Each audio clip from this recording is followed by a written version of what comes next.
तो देखिए गुलाम वंश का अगर हम बात करते हैं तो सबसे पहले इसका जो शासन काल था वो था 1206 से लेकर 1290 के बीच में। ठीक है, गुलाम वंश का जो शासन था वो 1206 से लेकर 1290 के बीच का ये शासन हुआ है गुलाम वंश का, जिसमें कि 11 शासक हुए हैं।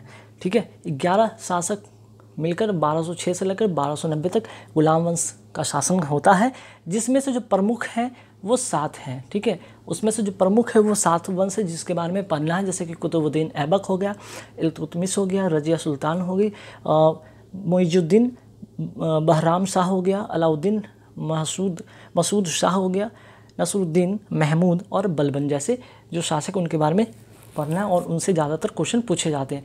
अब देखिए गुलाम वंश के बारे में अगर हम बात करते हैं तो गुलाम वंश का इस्टेब्लिशमेंट कहाँ से हुआ और किस माध्यम से हुआ। तो देखिए गुलाम वंश की अगर सबसे पहले अगर बात होता है तो ये कहाँ से आया। ये गुलाम वंश आया था मोहम्मद गोरी का एक जो कह सकते हैं गुलाम था। ठीक है, मोहम्मद गोरी का एक गुलाम था कुतुबुद्दीन ऐबक, वहीं से इस गुलाम वंश का शुरुआत होता है। तो आइए अब मोहम्मद गोरी के बारे में कुछ जान लेते हैं, तब इस गुलाम वंश के बारे में चीज़ें समझ में आएगा और चीज़ें स्पष्ट हो जाएगी। देखिए होता क्या है दरअसल मोहम्मद गोरी। ठीक है, मोहम्मद गोरी 1206 की अगर घटना की अगर बात करते हैं तो 1206 ईस्वी में भारत पर इसने अंतिम आक्रमण किया। ठीक है, 15 मार्च 1206 ईस्वी में भारत का नेतृत्व सौंप कर, किसको सौंपा था भारत का नेतृत्व, ये भारत का नेतृत्व सौंपा था कुतुबुद्दीन ऐबक को।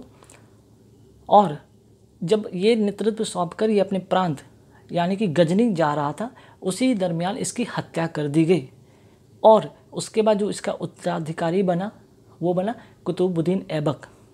ठीक है, कुतुबुद्दीन ऐबक। और कहा जाता है कि मुस्लिम साम्राज्य का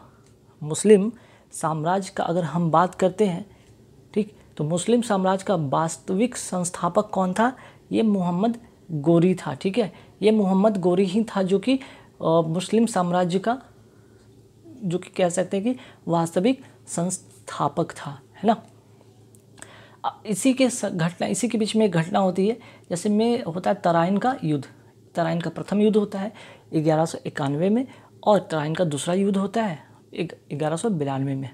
ठीक है, ये दोनों बहुत ही महत्वपूर्ण घटना है और इसी से रिलेटेड क्वेश्चन एग्जाम में आता है। जैसे कि 1191 की अगर हम बात करते हैं तो मोहम्मद गोरी और पृथ्वीराज तृतीय के मध्य में, ठीक है, जो कि तबर हिंद जो कि भटिंडा, इसी क्षेत्र पर दोनों को दावों को लेकर हुआ था। तो प्रथम अगर हम बात करें प्रथम युद्ध किसके बीच में हुआ था, तो नोट कर लीजिएगा यहाँ पे, गोरी के बीच में हुआ था, मोहम्मद गोरी और पृथ्वीराज। ठीक है, पृथ्वीराज चौहान तृतीय के बीच में हुआ था। इन दोनों के बीच में ये एक प्रथम युद्ध हुआ था और ये भटिंडा के क्षेत्र पर दोनों का दावों को लेकर ये युद्ध हुआ था। ठीक है, इसमें होता क्या है, इसमें होता है कि गोरी हार जाता है और पृथ्वीराज इसमें विजयी हो जाता है। लेकिन फिर से वापस पृथ्वीराज गोरी है, फिर से ये क्या करता है, आक्रमण करता है। तब दूसरा जो तराइन का युद्ध होता है फिर से इन दोनों के बीच में होता है, सेकंड भी होता है इन्हीं दोनों के बीच में। ठीक, सेकंड जो युद्ध होता है इन दोनों के बीच में होता है, लेकिन अब की बार जो सेकंड वाला होता है इसमें कौन जीत जाता है, गोरी जीत जाता है और पृथ्वीराज चौहान हार जाता है। ठीक है, पृथ्वीराज चौहान हार जाता है, मीन्स कि पहला वाला में गोरी हारता है, पृथ्वीराज चौहान जीतता है। दूसरा वाला में जस्ट अपोजिट, मीन्स कि गोरी इस बार जीतता है और पृथ्वीराज चौहान जो तृतीय है वो हार जाता है। ठीक, अब होता क्या है कि इस युद्ध के बाद भारत का जो राजकाज था किसको सौंप देता है, कुतुबुद्दीन ऐबक। कुतुबुद्दीन ऐबक आपको पता है ये कौन था, गोरी का गुलाम था। ठीक है, और वो गजनी लौट जाता है। ठीक, ये घटना होता है, इसके बाद ये गजनी लौट जाता है ना। तो ये पूरी घटना जो होता है मोहम्मद गोरी के बारे में इम्पॉर्टेंट है और जिसे आपको समझना चाहिए और इसे याद करना चाहिए, है ना। तो ये जो था सौंप जाता है, मीन्स कि सौंप के गजनी चला जाता है, लेकिन एक बार फिर से ये आक्रमण करता है। ठीक है, एक बार फिर से ये आक्रमण करता है और ये इस बार जो होता है इसका आखिरी आक्रमण होता है, जिसमें यहाँ पे चर्चा 1206 ईस्वी में किया गया है कि भारत पर इसने 1206 में अंतिम आक्रमण किया था, है ना, 1206 में अंतिम आक्रमण किया था और इसी के बाद इसकी मृत्यु हो जाती है ना। जो कि अगर तराइन की अगर बात करते हैं तो तराइन का प्रथम युद्ध और द्वितीय जो युद्ध होता है 1191 और 92 में हुआ था। उसके बाद ये लौट जाता है, ठीक है, इसके बाद लौट जाता है। तो इसके बाद फिर से दोबारा वापस आता है, वो 1194 में आता है, ठीक। उसके बाद फिर से एक बार आता है, वो आता है 1206 में। तो कहानी यहाँ से शुरू होता है। तो दरअसल हम बात कर रहे थे कुतुबुद्दीन ऐबक के बारे में। तो ये कुतुबुद्दीन ऐबक का कुछ रिलेशन था मोहम्मद गोरी से, और मोहम्मद गोरी से ही शुरू हुआ था कुतुबुद्दीन ऐबक मीन्स कि गुलाम वंश का शासक, गुलाम वंश का शासन, ठीक है। तो गुलाम वंश के शासन में सबसे इम्पोर्टेंट जो था शासक वो था कुतुबुद्दीन ऐबक, ठीक। और ये जो कुतुबुद्दीन ऐबक की बात अगर करें तो ये कुतुबी राजवंश का इसका मीन्स कि कह सकते हैं कि कुतुबुद्दीन राजवंश की अगर हम बात करें तो इसने स्थापना किया था, ठीक। और इसका जो शासन हुआ था वो 1206 से लेकर 1210 ईस्वी तक हुआ था। अब देखिए कुतुबुद्दीन से रिलेटेड क्या क्या क्वेश्चन एग्जाम में पूछा जाता है, उस महत्वपूर्ण बिंदु को यहाँ पे देखते हैं, ठीक है। सबसे पहले अगर हम बात करें कुतुबुद्दीन ऐबक के बारे में कि कुतुबुद्दीन ऐबक सबसे पहले ये लाहौर को राजधानी बनाया, है ना, लाहौर को ये क्या बनाया था, राजधानी बनाया था। और ये क्या था, तुर्क जनजाति का था। और कहा जाता है कि भारत में तुर्की राज्य का संस्थापक कुतुबुद्दीन ऐबक को माना जाता है।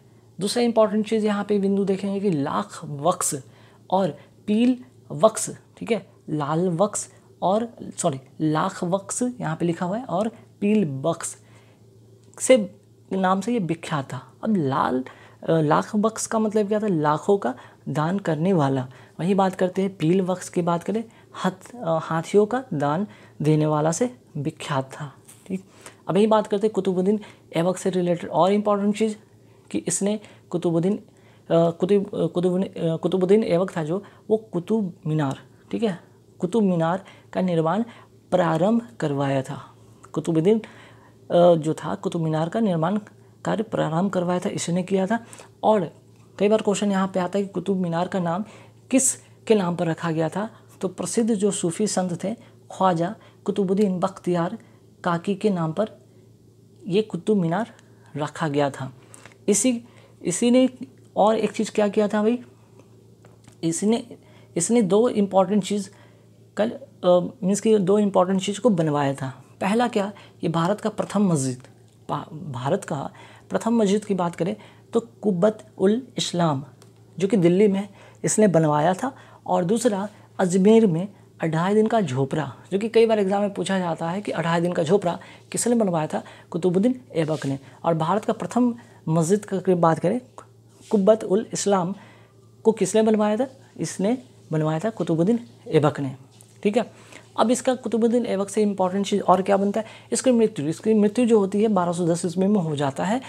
क्यों, कैसे होता है, तो चौगान खेलते समय घोड़े से गिरकर, ठीक है, घोड़े से गिरकर मीन्स कि दिल्ली सल्तनत का गुलाम वंश का जो एक शासक होता है कुतुबुद्दीन ऐबक, जिसकी मृत्यु चौगान खेलते समय घोड़े से गिर के होता है। तो देखिए कुल मिलाकर यहाँ पे अगर बात करें गुलाम वंश का एक शासक है कुतुबुद्दीन ऐबक। हालांकि गुलाम वंश में 11 शासक होते हैं, जिसमें से हम लोग अभी 7 के बारे में जिक्र करेंगे। जो पहला था कुतुबुद्दीन ऐबक के बारे में हम जिक्र किए हैं, ठीक। बाकी धीरे धीरे और भी है, जैसे इल्तुतमिश है, रज़िया सुल्तान है, बलबन है, इन सारे के बारे में अलग अलग वीडियो में अलग अलग टॉपिक के साथ हम लोग देखेंगे, डिस्कस करेंगे, ठीक।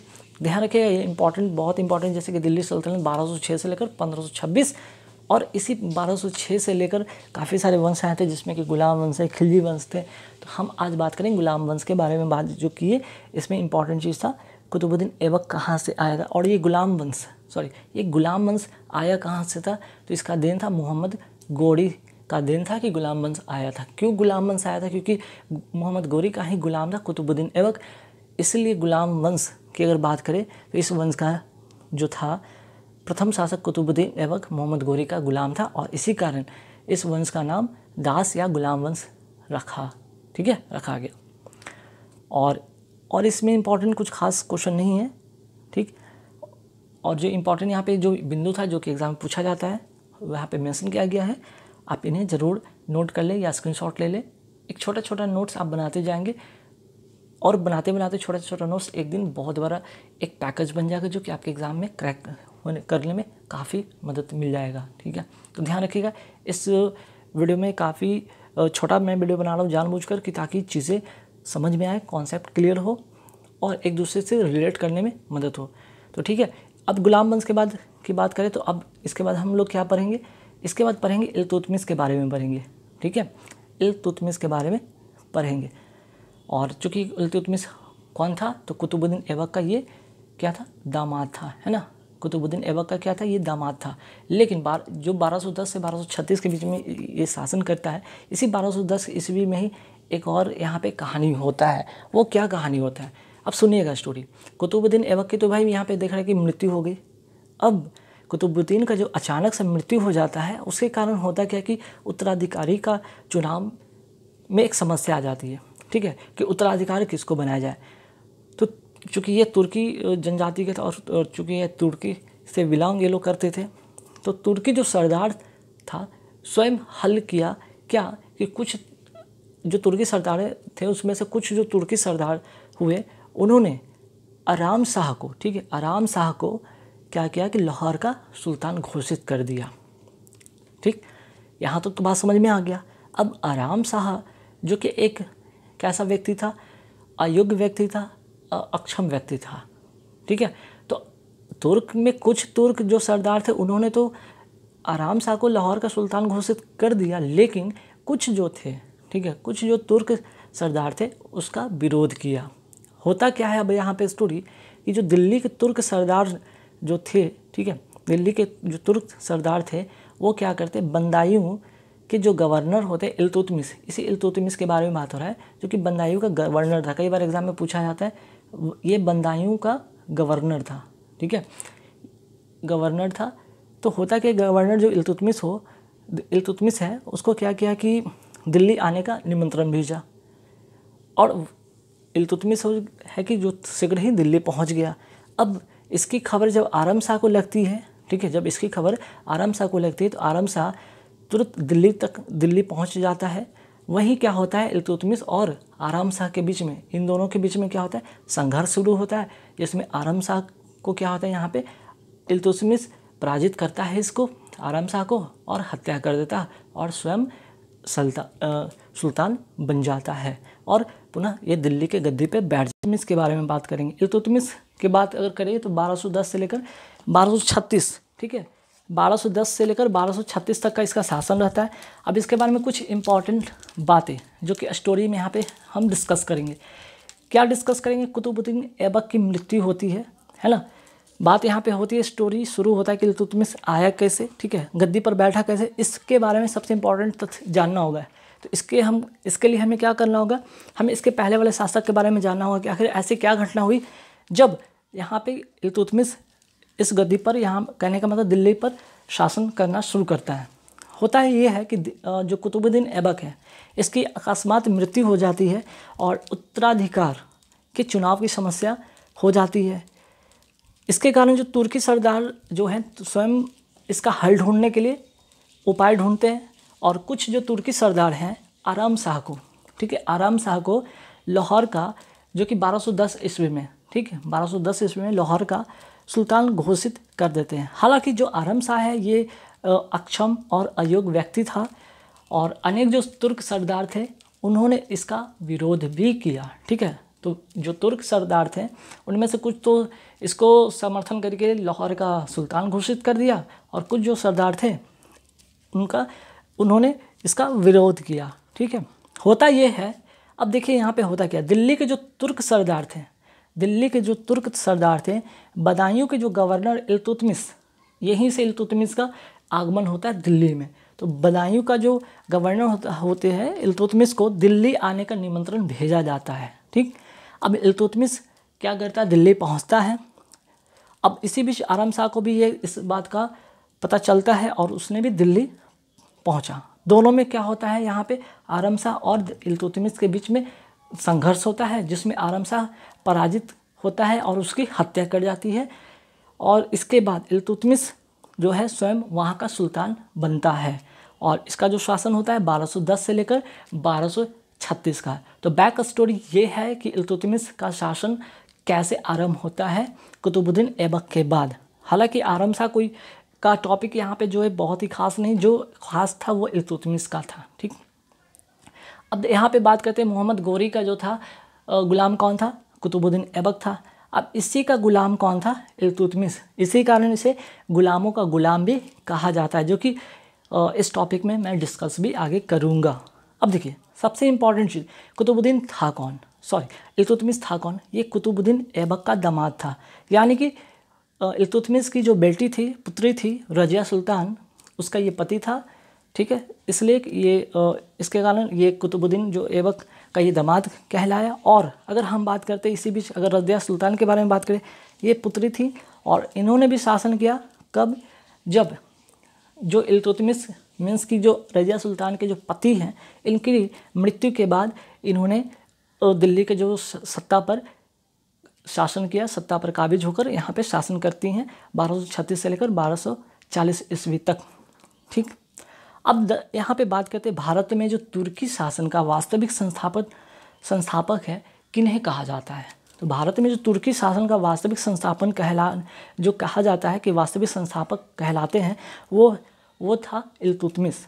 ठीक है, यहीं पे आगे और बढ़ते हैं तो बात करते हैं भारत में मुस्लिम प्रभु सत्ता का वास्तविक जो प्रारंभ होता है इसी से शुरू होता है। और अभी मैंने बताया था गुलामों का गुलाम किसे कहा, गुलामों को गुलाम इसे कहा जाता था, किसे, इल्तुतमिश को। क्यों, क्योंकि मोहम्मद गोरी का जो था यहाँ पे गुलाम कुतुबुद्दीन ऐबक था और कुतुबुद्दीन ऐबक का गुलाम कौन था, इल्तुतमिश। इसी कारण इसे गुलामों का गुलाम कहा जाता था।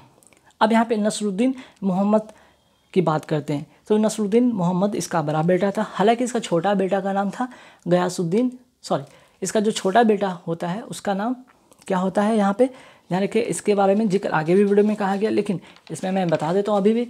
इसका छोटा बेटा का नाम था रुकनुद्दीन फिरोज शाह। ठीक, तो देखिए तो दो बेटा हुआ। हालांकि जो यहाँ पे अगर बात करते हैं नसरुद्दीन महमूद का, तो इसका कुछ खास रोल नहीं होता है। ठीक है, इसका कोई खास रोल नहीं होता। इसकी तो मृत्यु हो चुकी होती है जब यहाँ पे रजिया सुल्तान जब बनती हैं, उसके पहले ये युद्ध में मारा जाता है। तो इसका कुछ खास यहाँ पे इम्पॉर्टेंट रोल नहीं है। ठीक है, इम्पॉर्टेंट रोल तो रजिया सुल्तान की है, जो कि एक प्रथम मुस्लिम इसके माध्यम से हुआ। गुलामों को गुलाम कहा जाता था। नसरुद्दीन महमूद इसका बड़ा बेटा था और छोटा बेटा के बारे में मैंने बताया। ठीक है, आगे बात करते हैं कुतुबुद्दीन का निर्माण कार्य किसने पूरा किया। तो कुतुबुद्दीन जो था, सॉरी यहाँ पे कुतुबुद्दीन जो था, कुतुब मीनार का जो निर्माण कार्य प्रारंभ करवाया था, वहीं इसका कार्य जो पूरा करवाता है वो इसका दामाद इल्तुतमिश होता है। ठीक है, वही बात करते हैं यहाँ पे इक्ता व्यवस्था। ठीक, यहाँ पे बात करें इक्ता व्यवस्था शुरू करने का जो श्रेय जाता है इल्तुतमिश को जाता है। और इक्ता व्यवस्था का मतलब था क्या, देखिए इक्ता व्यवस्था का मतलब ये था कि चाहे वो सैनिक हो या फिर गैर सैनिक अधिकारी हो, उनको नगद वेतन के बदले क्या दिया जा रहा था, भूमि प्रदान की जाती थी। ठीक, वही बात करते हैं इसी के समय चालीसा, जिसको कहते हैं चहलगानी का गठन किया गया था, जिसमें क्या था 40 जो थे योग तुर्क सरदार का एक दल था, है ना, जिसका परिणाम ये था कि इल्तुतमिश की सफलताओं में इन लोगों ने काफ़ी महत्वपूर्ण अपना योगदान दिया था। कहा जाता है कि इल्तुतमिश एक न्यायप्रिय शासक था। अब आगे बढ़ के बात करते हैं इंपॉर्टेंट चीज़ इसमें कि भारत में गुंबद निर्माण का पिता कहा जाता है। ठीक है, भारत में गुंबद निर्माण का पिता किसे कहा जाता है, इल्तुतमिश को, है ना। जबकि इसकी अगर मृत्यु की बात करते हैं तो मृत्यु इसकी हो जाती है 1236 ईस्वी में इसकी मृत्यु हो जाती है।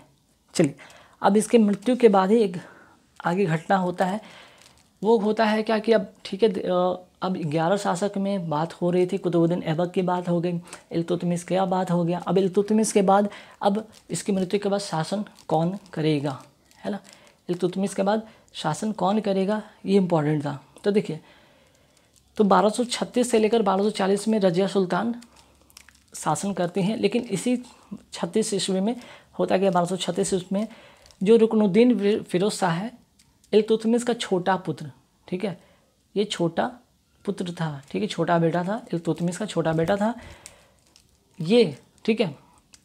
ये इस समय शासन करता है, ठीक, 1236 ईस्वी में। लेकिन उसका भी एक स्टोरी है, ज़रा यहाँ पे स्टोरी के बारे में बात करेंगे। वो स्टोरी क्या था आखिर? एक 1236 ईस्वी में जो फिरोज शाह जो है यहाँ पे रुकनुद्दीन फिरोज शाह जो शासन करता है, कैसे शासन करता है, और इसके बाद कैसे रजिया सुल्तान आती हैं यहाँ पे शासन करने। तो देखिए, फिरोज शाह की अगर बात करते हैं तो 1236 में सुल्तान तो घोषित कर दिया जाता है, लेकिन इसके पीछे एक स्टोरी है।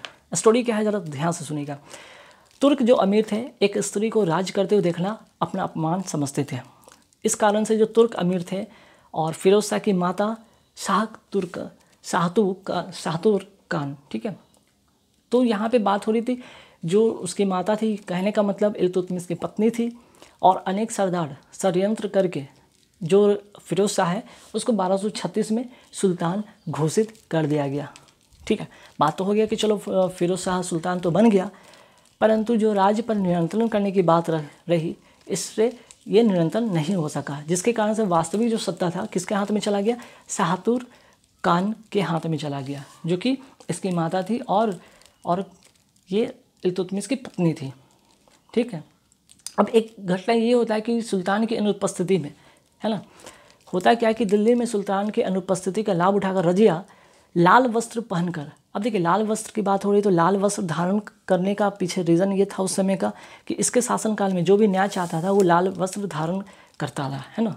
तो लाल वस्त्र धारण करके नमाज के अवसर पर जनता के सम्मुख उपस्थित हुई। उसने क्या कि शाहतूर खान के अत्याचार व राज्य में फैली अव्यवस्था का वर्णन किया और आश्वासन दिया कि शासक बनकर वह शांति एवं सुव्यवस्था स्थापित करेंगी, ठीक है। रजिया से तुर्क जो अमीर थे और आम जनमानस प्रभावित हो उठे थे, और यहीं से जो क्रुद्ध जनता किसके खिलाफ? शाहतूर खान के खिलाफ जो होकर राजमहल पर हमला कर देते हैं और यहाँ पे शाहतूर खान को गिरफ्तार कर लिया जाता है ना। यहाँ पे इसको गिरफ्तार कर लिया जाता है। अब इसी के बाद एक और यहाँ पे घटना होती है कि जो फिरोज शाह है उसको क्या करता है कि जब फिरोज शाह को वो आता है, दिल्ली पहुँचता है, तो वहाँ उसे भी कैद कर लिया जाता है और उसकी हत्या कर दी जाती है। और इसके बाद 1236 में रजिया यहाँ पे सुल्तान बनती है ना, दिल्ली की सुल्तान फिर रजिया बनती है। अब रजिया सुल्तान के बारे में कुछ स्टोरी पर नज़र डालते तो इनका कुछ खास यहाँ पे स्टोरी नहीं रहता, क्योंकि ये सिर्फ और सिर्फ 3 सालों तक ही शासन कर पाती हैं, है ना। सिर्फ और सिर्फ 3 सालों तक ही इनका शासन रहता है। क्यों? क्योंकि रजिया का जब शासन था तो जो राजतंत्र था और कुछ जो थे उनके तुर्क जो सरदार थे, इनके बीच संघर्ष शुरू हो गया था, ठीक है। वो शासन सत्ता को लेकर काफ़ी संघर्ष का सामना नहीं करना पड़ा था, जिसके कारण से मात्र 3 साल तक ही इन्होंने शासन किया, ठीक है। इस कारण से इनका बहुत ज़्यादा तो यहाँ पे वर्णन नहीं है, इनके बारे में बहुत सारी चीज़ें नहीं है, लेकिन हाँ कुछ इंपॉर्टेंट चीज़ें जहाँ से क्वेश्चन बनता है, ठीक, यहाँ पे कुछ क्वेश्चन बनता है तो यहाँ पे बात करेंगे। देखिए होता क्या है, अगर हम बात करते हैं रजिया के बारे में, तो इन्होंने सबसे पहले जब सुल्तान बनती हैं तो पर्दा प्रथा को ये त्याग देती हैं और कुबा जिसे कोट कहते हैं और टोपी जिसे कहते हैं कुल्हा पहनकर दरबार में बैठती थी, ठीक है। अब होता क्या है कि यहाँ पे जो वजीर है निज़ाम उल मुल्क जुनैदी, इनका जो राजरोहन होता है इसका विरोध करता है और उसके विरुद्ध अमीरों के विरोध का समर्थन करता है। जहाँ की जो तुर्क सरदार थे जिन्हें अमीर कहा जाता था वो इनके खिलाफ थे और उसमें ये भी समर्थन दिया। यहाँ पे होता क्या कि तुर्क अमीर उस पर, ठीक है, उस पर जो है नारी सुलभ सील का त्याग करने और याकूत खां नामक, ठीक है, यहाँ पे एक इंपॉर्टेंट चीज़, याकूत खां नामक अबिसिनियाई अमीर पर अत्यधिक मेहरबान का आरोप लगाता है। चलिए यहाँ तो बात समझ में आ गया। अब होता क्या है कि लाहौर और सरहिंद में विरोध भड़क उठता है और ये लाहौर पर आक्रमण करती हैं। अब आक्रमण करने के दरम्यान होता क्या है कि याकूत खां, ठीक है, याकूत खां इसकी यहाँ पे हत्या कर दी जाती है। जबकि यहाँ पे अगर बात करें रजिया को भटिंदा, कहने का मतलब तबरहिंद में बंदी बना लिया जाता है। रजिया को अपने बंदी बनाने वाले सरदार, यहाँ पे एक इम्पॉर्टेंट चीज़ अल्तुनिया, ठीक है, अल्तुनिया जो कि इनको बंदी बनाया था उसको अपने पक्ष में मिला लिया और इसी से इन्होंने शादी कर ली, ठीक है, शादी कर ली। अब शादी कर ली, ठीक है, अब इसके बाद क्या होता है कि शादी करने के बाद इन्होंने फिर से दिल्ली पर एक बार आक्रमण करने की कोशिश की है, जिसमें कि इन्हें असफलता मिलता है। हालांकि रजिया बहुत बहादुरी से लड़ी, लेकिन इन्हें पराजय का सामना करना पड़ता है। फिर होता क्या कि जब भटिंडा ये लौटती हैं, तो लौटने के क्रम में कैथल, जो कि हरियाणा के पास है, 13 अक्टूबर 1240 में कुछ डाकुओं द्वारा उनकी हत्या कर दी जाती है। इस तरह से रजिया सुल्तान का दिल्ली पर शासन का जो व्यवस्था था, शासन करने का जो कहानी शुरू होता है कि कैसे ये दिल्ली के गद्दी पे बैठती हैं, कैसे इनका यहाँ पे आगमन होता और इनकी मृत्यु तक ये जो कहानी था, ये दिल्ली सल्तनत का जो 11 शासक में से जो रजिया सुल्तान थी, एक बहुत ही महत्वपूर्ण यहाँ पे शासक के बारे में चर्चा हो गई।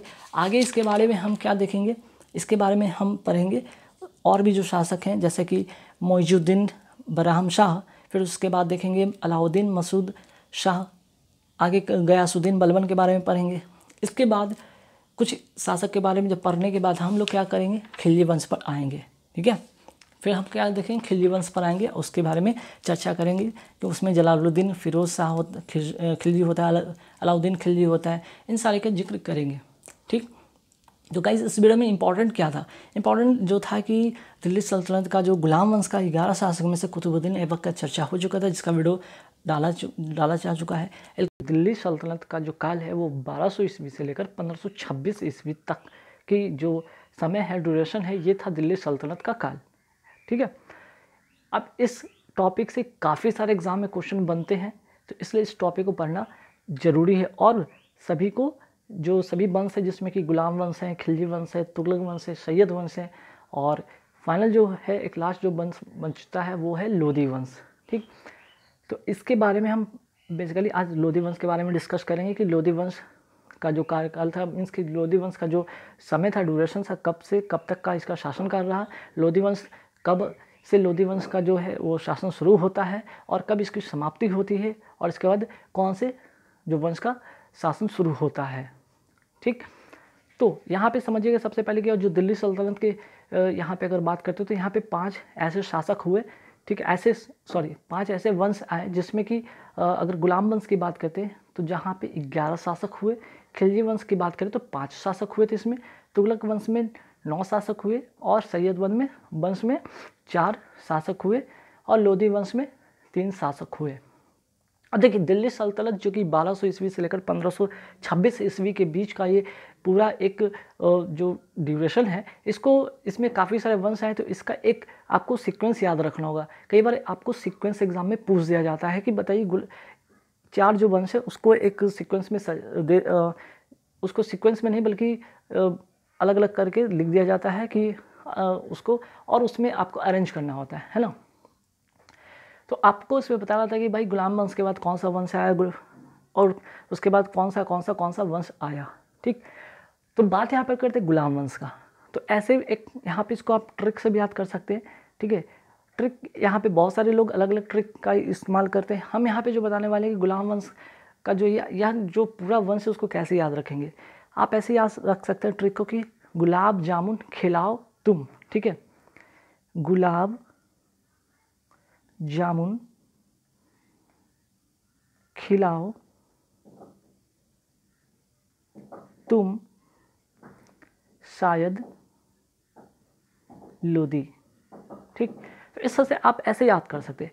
गुलाब जामुन से गुलाम वंश हो गया, खिलाओ से खिलजी वंश हो गया, तुम से तुगलक वंश हो गया, और यहाँ पे तुम शायद खिलाओगे, गुलाब जामुन तुम खिलाओगे शायद, तो सैयद वंश, और लोधी लास्ट में लोधी याद रखें। ठीक है, तो इसी लोधी वंश के बारे में यहाँ पे बात करेंगे अभी। ठीक है, इस जो क्लास में हम बात करेंगे लोधी वंश के बारे में बेसिकली बात करेंगे। तो हालांकि हर टॉपिक का भी यहाँ पे वीडियो के प्लेलिस्ट में मिल जाएंगे, जैसे गुलाम वंश हो गया, खिलजी वंश हो गया, तुगलक वंश हो गया, सैयद वंश हो गया, सभी का टॉपिक आएगा। तो बेसिकली यहाँ पे लोधी वंश के बारे में बात कर रहे हैं। लोधी वंश का अगर बात करते हैं तो उससे पहले एक चीज़ और जानना बहुत ही इंपॉर्टेंट चीज़ है। ठीक है, वो क्या है कि भाई ये दिल्ली सल्तनत के बारे में अगर एक छोटा सा पॉइंट आता है कि दिल्ली सल्तनत का वास्तविक संस्थापक, ठीक है, एग्जाम में कई बार पूछा जाता है, दिल्ली सल्तनत का वास्तविक संस्थापक था वो था इल्तुतमिश। ठीक है, अब चलिए आते हैं यहाँ पे हम लोधी वंश के बारे में बात करते हैं। देखिए लोधी वंश का अगर हम बात करते हैं, इसमें 3 शासक हुए थे। कौन कौन हुए थे? बलहोल लोधी, सिकंदर लोधी और इब्राहिम लोधी, है ना। तो लोधी वंश आया कब? तो लोधी वंश आता कब, इसका ज़रा स्टोरी आप समझिएगा। यहाँ पे स्टोरी ये होता है कि अलाउद्दीन जो कि आलम शाह, ठीक है, अलाउद्दीन जो कि आलम शाह की उपाधि धारण करके गद्दी पे बैठता है, ठीक है। इसी के समय में दिल्ली सल्तनत की जो शासन की जो बागडोर है, ठीक है, जो दिल्ली सल्तनत का जो शासन का जो बागडोर है, किसके हाथ में चला आता है? लोधियों के हाथ में चला जाता है, ठीक। और अब शुरू होता है यहाँ पे लोधी वंश, ठीक है। अब यहाँ पे शुरू होता है लोधी वंश, और लोधी वंश में कौन कौन से शासक होते हैं? पहला बलहोल लोधी जो कि 1451 से 1489 के दरमियान इसका शासन चलता है। उसके बाद आता है सिकंदर लोधी जो कि 1489 से लेकर 1517 तक इसका शासन चलता है। और अंत में आता है इब्राहिम लोधी, 1517 से लेकर 1526 तक ईस्वी तक शासन करता है, ठीक है। तो देखिए, ये तो आपका जो इम्पोर्टेंट चीज़ था कि दिल्ली सल्तनत का वास्तविक संस्थापक इल्तुतमिश हो गया, ठीक है, ये तो हमने जान लिया। लेकिन हम बेसिकली बात करते हैं लोधी वंश जो कि 1451 से लेकर 1526 तक का इसका ये ड्यूरेशन चलता है, शासन का समय चलता है।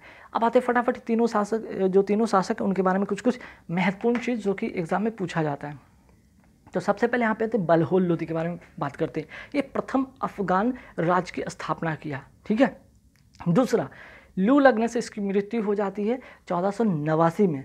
और इसका जो थर्ड पॉइंट इंपॉर्टेंट होता है, वो सर्वाधिक वर्षों तक शासन किया, ठीक है। लोधी वंश का जो 3 शासक में सबसे ज़्यादा जो शासन किया था वो था बलहोल लोधी, और इसी के शासन में, अपने शासन में इसने बलहोल सिक्के चलवाए थे। बस 1-2 पॉइंट यहाँ से याद रखना, इससे बहुत ज़्यादा क्वेश्चन नहीं आते हैं, ठीक है, लेकिन हाँ सीक्वेंस आपको याद रखने होंगे बस। अब आते हैं यहाँ पे सिकंदर लोधी के बारे में, ठीक है। सिकंदर लोधी के बारे में अब यहाँ पे ध्यान दीजिएगा क्या इंपॉर्टेंट चीज़ है। जैसे कि आगरा शहर की स्थापना कराया था 1504 ईस्वी में, ठीक, जो कि सिकंदर लोधी के बारे में आपको पता है कि 1489 से लेकर 1517 तक का इसका शासन चलता है ना। 1489 से कब तक का इसका शासन चलता है? 1517। इसी बीच में 1504 ईस्वी में इसने क्या किया था? आगरा शहर की स्थापना कराया था। और उसी आगरा को, देखिए सिकंदर लोधी ने ही आगरा को, जिस शहर को स्थापना कराया था, उसी को इसने राजधानी बनाया, ठीक है। और अगर बात करते हैं कुतुब मीनार की, बहुत इंपॉर्टेंट यहाँ से क्वेश्चन कई बार पूछा जाता है, और कुतुब मीनार की मरम्मत भी इसने करवाया था। अब बात है कि कुतुब मीनार का जो निर्माण किसने शुरू किया था, निर्माण का जो आरंभ है किसने किया था? तो वो कुतुबुद्दीन ऐबक किया था, ठीक है। गुलाम वंश का ये था, शासक था, और इसने क्या किया था? इसका निर्माण आरंभ किया था। अच्छा, इसको पूरा किसने कराया था? कई बार ऐसे भी क्वेश्चन आ जाते हैं कि कुतुब मीनार का निर्माण कार्य पूरा किसने कराया था? तो इल्तुतमिश, जो कि कुतुबुद्दीन ऐबक का ये दामाद था, ठीक है। और आगे बात करते हैं, सिकंदर लोधी की मृत्यु कब हो जाती है? 21 नवंबर 1517 को इसकी मृत्यु हो जाती है। तो सिकंदर लोधी से कौन कौन पॉइंट जो कि इंपॉर्टेंट हो सकता है? आगरा शहर की स्थापना कराया था 1504 ईस्वी में, और उसी को इसने राजधानी बनाया, ठीक। उसके बाद कुतुब मीनार की मरम्मत कराई। चलिए, अब इससे इन सब पॉइंट के बाद आते हैं हम इब्राहिम लोधी के बारे में बात करते हैं। इब्राहिम था 1517 से लेकर 1526, 1517 से लेकर 1526 तक किसका शासन चलता है? इब्राहिम लोधी का, है ना। अब देखिए, लोधी वंश का अंतिम शासक, लोधी वंश का ये क्या था? अंतिम शासक था, ठीक है। अब इसी के समय में एक बहुत ही इंपॉर्टेंट घटना घटती है, वो होता है पानीपत का प्रथम युद्ध। 21 अप्रैल, डेट याद रखिएगा। अब इसमें तो बहुत पूछा ही जाता है, साथ साथ अब डेट भी उसके साथ पूछ दिया जाता है। 21 अप्रैल, ठीक है, 21 अप्रैल 1526 ईस्वी को बाबर का इसी इब्राहिम लोधी के साथ युद्ध होता है, ठीक है। बाबर का इब्राहिम लोधी के साथ युद्ध होता है। इसी घटना को पानीपत का प्रथम युद्ध कहते हैं, ठीक है। पानीपत का प्रथम युद्ध कहते हैं, जो कि 21 अप्रैल 1526 को हुआ था बाबर और इब्राहिम लोधी के बीच में। अब इस युद्ध में निर्णायक लड़ाई होने के बाद नतीजा ये होता है कि इब्राहिम लोधी हार जाता है और उसकी रणभूमि में, युद्ध भूमि में ही मृत्यु हो जाता है, ठीक है। और कहा जाता है कि दिल्ली सल्तनत का जो ये प्रथम सुल्तान था, ठीक है। ये दिल्ली का ये प्रथम सुल्तान था जो युद्ध भूमि में मारा गया, ठीक है। अब चूंकि यहाँ पे इब्राहिम लोदी का कहानी समाप्त होता है बाबर के द्वारा, और बाबर यहीं से बाबर का जो है अस्तित्व शुरू होता है। इसकी मृत्यु के साथ ही जो सत्ता है ये बाबर, जो कि मुगलों का शासन, ठीक है, बाबर से ही मुगलों का शासन क्या होता है अब शुरू हो जाता है, ठीक है। बाबर के बाद ही जो है मुगलों का शासन 1526 से, जो कि बाबर शासन करता है 1530 तक, यहाँ से ही ये स्टार्ट होता है इसका शासन, ठीक है। तो बस एक छोटा सा स्टोरी था इब्राहिम लोदी। इसके अंत के बाद ही बाबर का जो है मुगल शासन स्टार्ट होता है, और लोदी वंश का जो स्टार्ट होता है किसके बाद, अलाउद्दीन आलम शाह, ठीक, अलाउद्दीन आलम शाह के समय में ही इसकी जो सत्ता है लोदियों के हाथ में आता है। तो पहले बलहोर लोदी जो है इसका प्रथम अफगान राज का स्थापना करता है, ठीक है। और इसके समय अगर बात करें इम्पॉर्टेंट, अच्छा इसकी इम्पॉर्टेंट चीज़ बात करें तो इसका जो मृत्यु होता है बलहोर लोदी का, वो लू लगने से हो जाता है। बलहोर लोदी की मृत्यु के बाद अब इसके बाद जो शासक आता है वो होता है सिकंदर लोदी, ठीक है, लेकिन सिकंदर लोदी। और सिकंदर लोदी की अगर हम बात करें, आगरा शहर की स्थापना कराता है, उसी आगरा शहर को ये राजधानी बनाता है और कुतुब मीनार की मरम्मत कराता है, ठीक है। अब सिकंदर लोदी के बाद आता है इब्राहिम लोदी, ठीक है, लोदी वंश का अंतिम शासक, और इसकी मृत्यु के साथ ही मुगल वंश का शुरुआत हो जाता है। और इन दोनों के जो युद्ध होता है इन दोनों के बीच, जो कि कहलाता है पानीपत का प्रथम युद्ध, ठीक है, पानीपत का प्रथम युद्ध, जो कि 21 अप्रैल 1526 ईस्वी